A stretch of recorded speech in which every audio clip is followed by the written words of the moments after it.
Galnet News Digest, 13th of December 3304. We read the news so you don't have to. In this week's news, Galaxy in crisis as flight control systems go offline. Mayhem as Codex suffers a temporal rift. A trucker gives advice. Imperial Pretender sets out his stall. Lifetime members rewarded. Tharg and the Paintjob. Galaxy in crisis as flight control systems go offline. The Galaxy has been in crisis this week in anticipation of Tharg the Mighty starting a second and far more devastating wave of attacks. Amidst reports of installations missing, presumed destroyed, it's more important than ever to be able to launch a defence fleet at a moment's notice.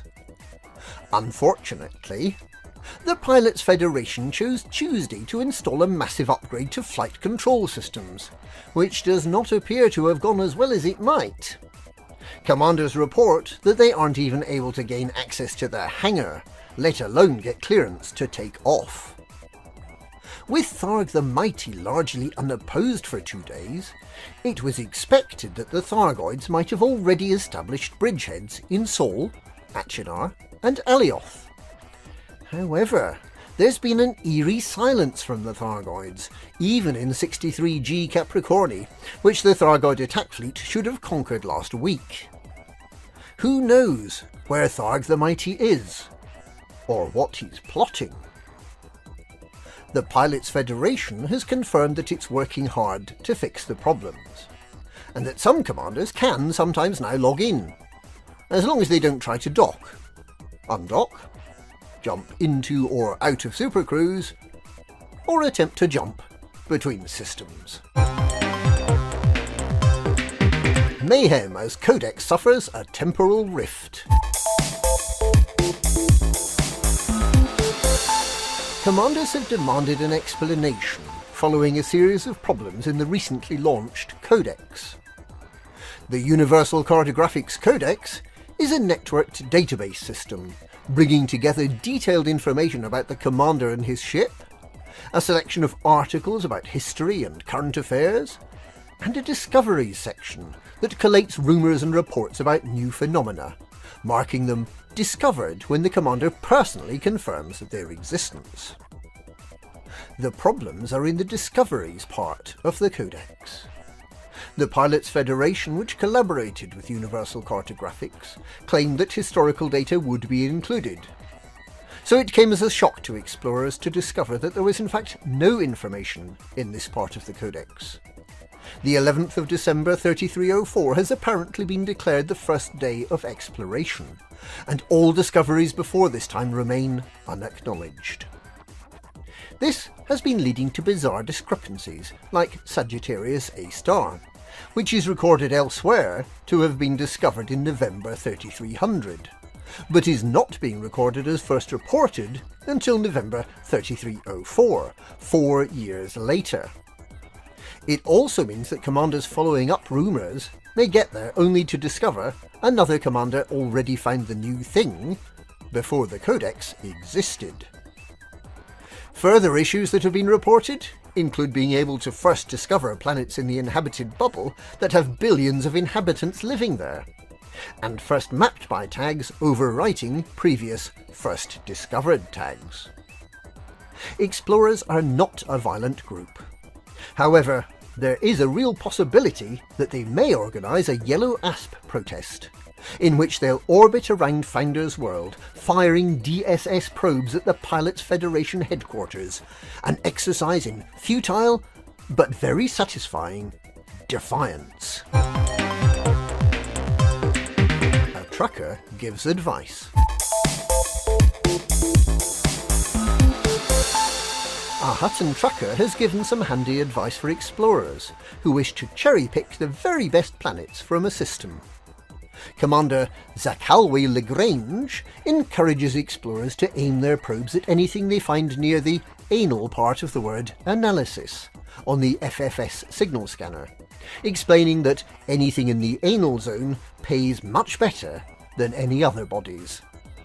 Commander Lagrange, who despite the nature of his advice is not a 9-year-old schoolboy, was last seen gleefully firing his probes at Planet 7 in the Sol system. Imperial Pretender sets out his stall.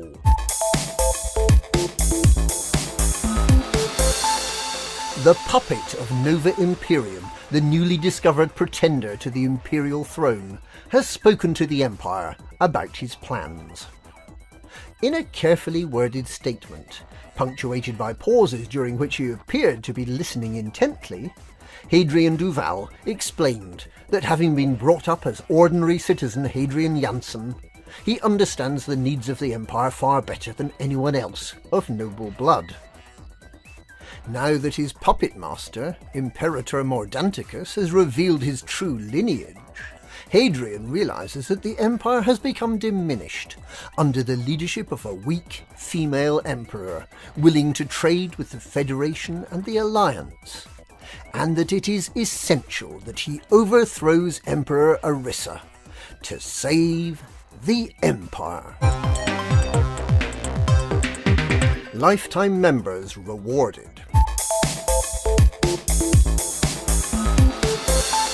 Holders of the coveted lifetime membership of the Pilots Federation have long held the belief that as they're entitled to free membership of the Pilots Federation for the rest of their lives, other commanders should be required to pay more for their membership, as a way of demonstrating just how important the lifetime members are.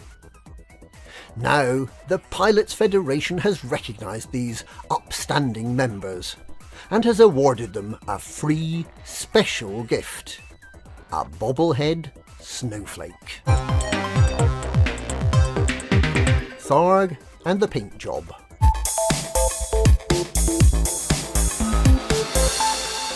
It's been years in the planning, and well over 6 months in the execution. But Tharg the Mighty, Lord of Polaris, Emperor of the Col 70 sector, and Prince of the Pleiades, just loves it when a plan comes together.